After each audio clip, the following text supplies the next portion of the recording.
Bonjour et bienvenue sur KTV en direct à la radio, à la télévision et sur les réseaux sociaux pour ce temps de parole consacré ce matin à cette affaire qui secoue beaucoup Mayotte, cette affaire de viol sur une jeune fille de 14 ans. Et pour en parler, son avocat est sur le plateau, Nadjema Mamada. Bonjour. Bonjour messieurs. Merci d'être présent ce matin. Alors, déjà, première question, comment va-t-elle ?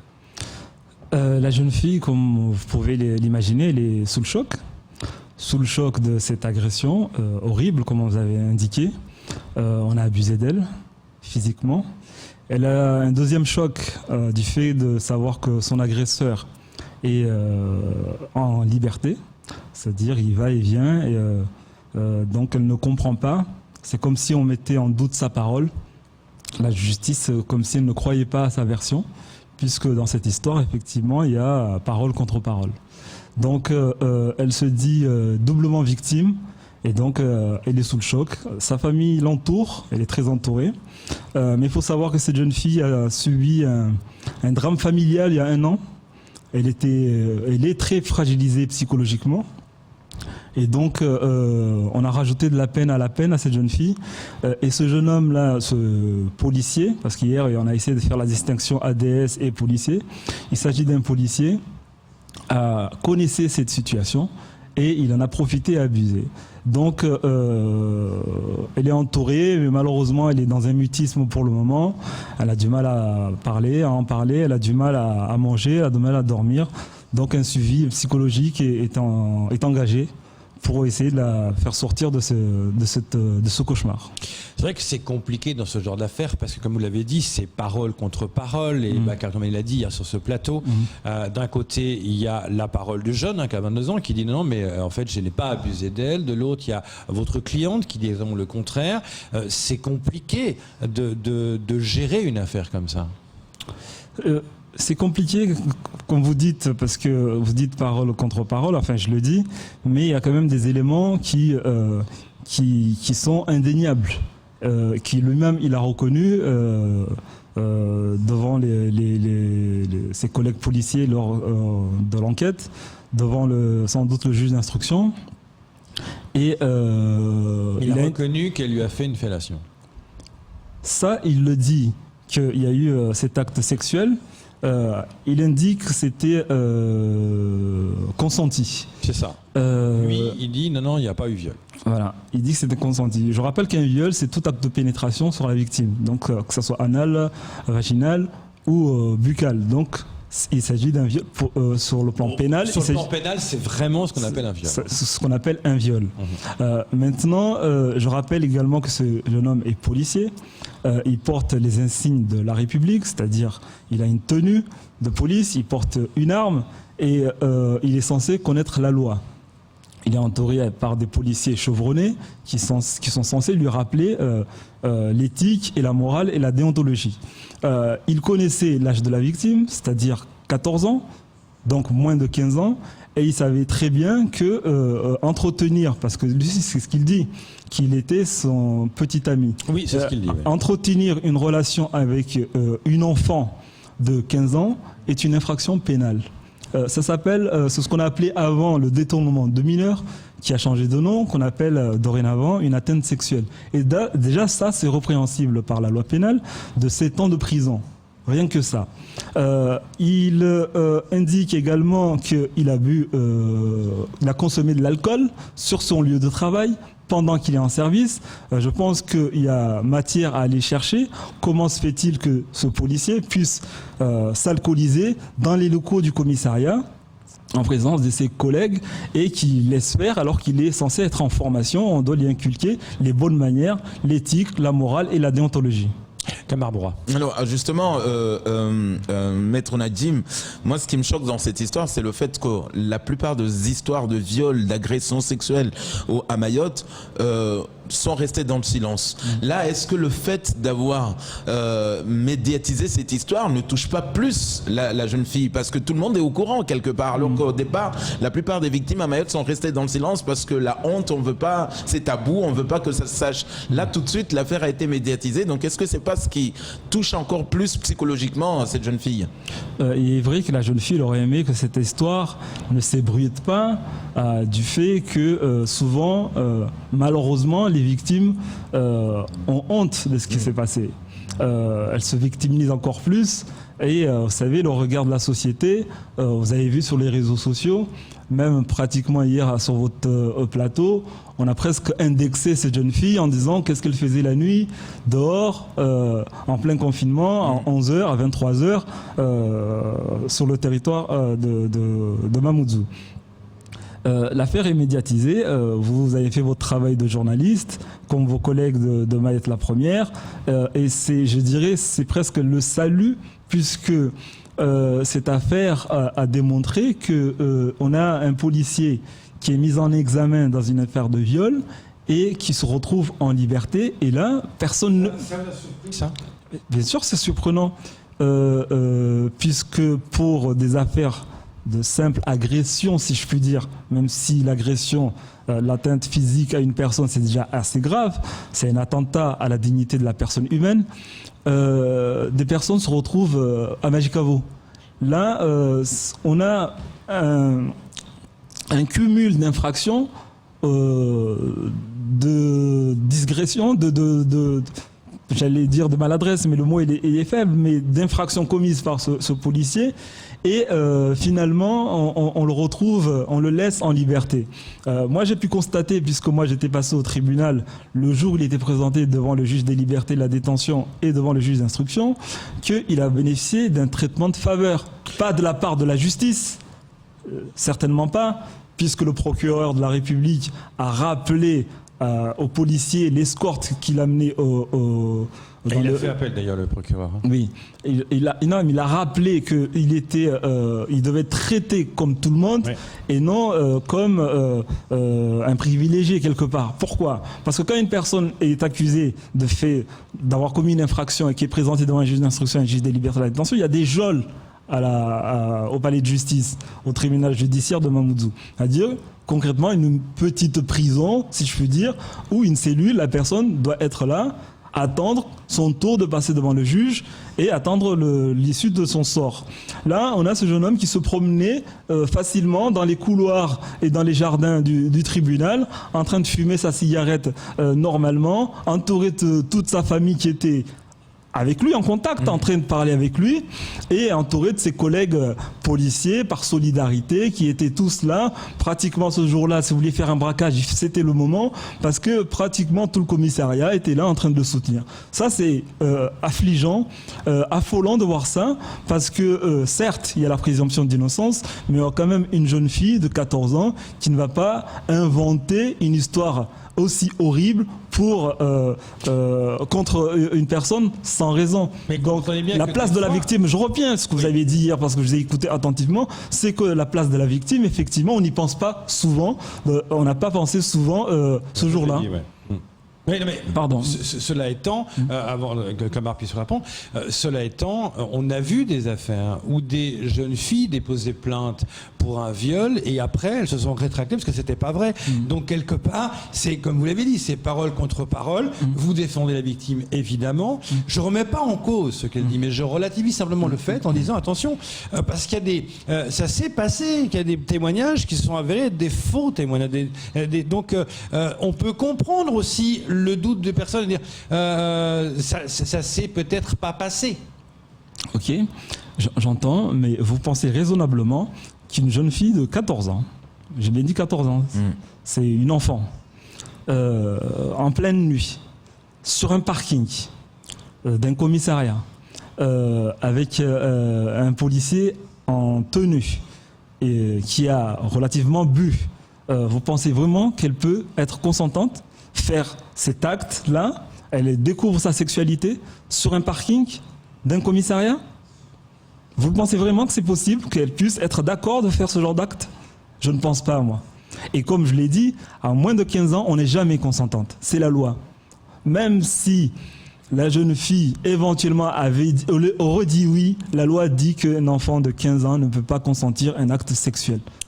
Alors justement, Nadim, sur quelle base vous allez vraiment apporter votre défense? Parce que quand on entend de l'autre côté qu'ils se connaissaient depuis longtemps, c'est-à-dire que cette fille a fait confiance à cet adjoint de sécurité pour venir justement sur ce parking. Donc vous, dans quels éléments vous allez vous baser en disant la victime est venue de son propre gré quelque part parce qu'ils se connaissaient? Maintenant, après les actes qu'il y a eu, on n'est pas là, on laisse l'enquête en tout cas le déterminer, mais vous allez vous baser sur quoi? C'est le fait déjà d'avoir été alcoolisé, le fait de l'avoir demandé à venir alors qu'elle n'est que 14 ans?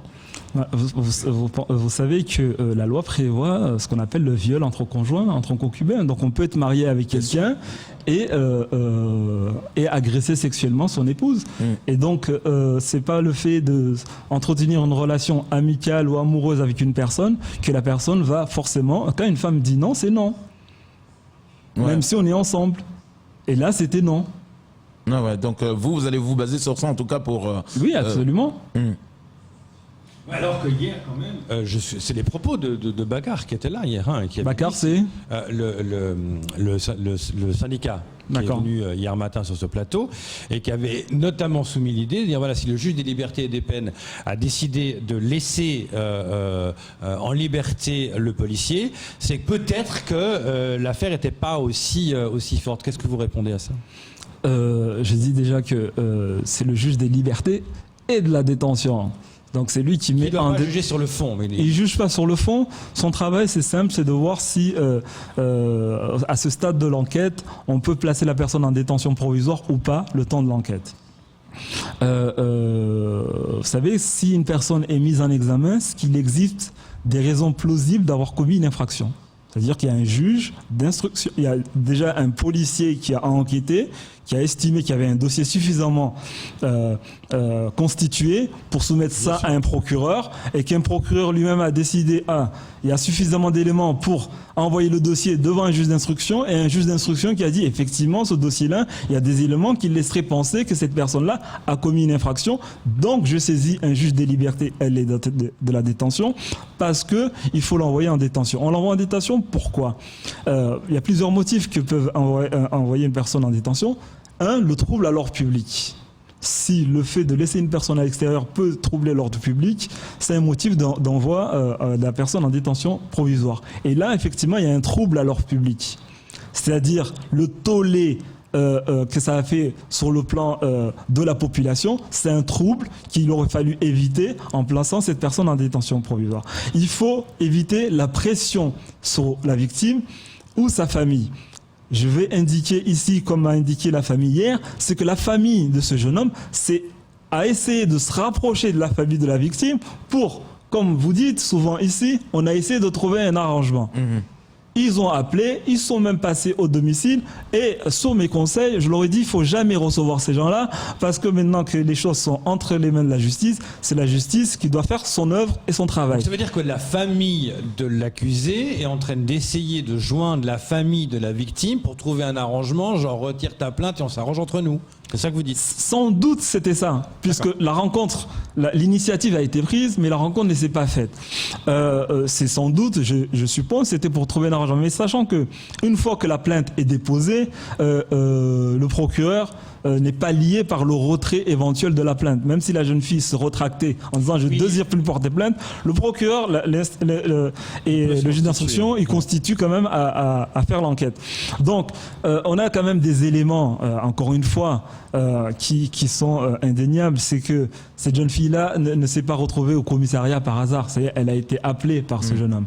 On a des éléments sur le fait qu'il reconnaît avoir bu. On a des éléments sur le fait qu'ils étaient sur un parking mal éclairé, sans caméra. C'est pas anodin. S'il l'amène dans cet endroit-là, pourquoi il l'amène pas dans un lieu éclairé pour discuter? Donc on a tous ces éléments, ces faisceaux d'indices qui concordent sur le fait qu'il y a matière à engager une procédure d'instruction et le placer en détention le temps de démêler le vrai du faux. Alors justement, Nadim, aujourd'hui, on sait très bien que la partie adverse va vouloir aussi démonter, en tout cas, les éléments que vous allez apporter, la défense que vous allez apporter. Est-ce qu'aujourd'hui, quand on a vu sur plusieurs affaires la même chose, ou même des avocats ont prouvé que parce que mon client avait bu, donc il était sous l'emprise de l'alcool, donc il n'a pas pu se contrôler et il a fait ce geste. Est-ce que ça peut être quand même, ça peut lui être en favorable? Ah, pas du tout, au contraire. Le fait d'avoir bu, c'est pas une circonstance atténuante. Bon, il a dit qu'il avait bu qu'une bière. Il n'a pas dit qu'il était sous. Oui, mais c'est pas une circonstance atténuante. Le fait d'avoir bu, le fait, au contraire, je dirais, c'est une circonstance aggravante à la matière, compte tenu de son état, c'est-à-dire de sa qualité de policier. Oui, mais la défense de l'accusé pourrait très bien dire, mais écoutez, cet homme-là est amoureux de cette fille, qui sont en relation depuis. On ne peut pas être amoureux d'un enfant. Non, monsieur, je vous laisserai pas dire ça. On ne peut pas être amoureux d'un enfant. Mais la défense de l'accusé dirait, voilà, il a voulu la voir pour être avec elle et partager un moment avec elle. C'est peut-être la défense qui va se mettre en jeu. Et que donc, par conséquent. Bonne chance alors pour cette défense-là d'aller dire devant un tribunal correctionnel ou une cour d'assises, nous espérons qu'il sera renvoyé devant une cour d'assises pour répondre des faits de viol, de dire qu'ils étaient amoureux. Parce qu'on ne peut pas être amoureux d'un enfant de 14 ans.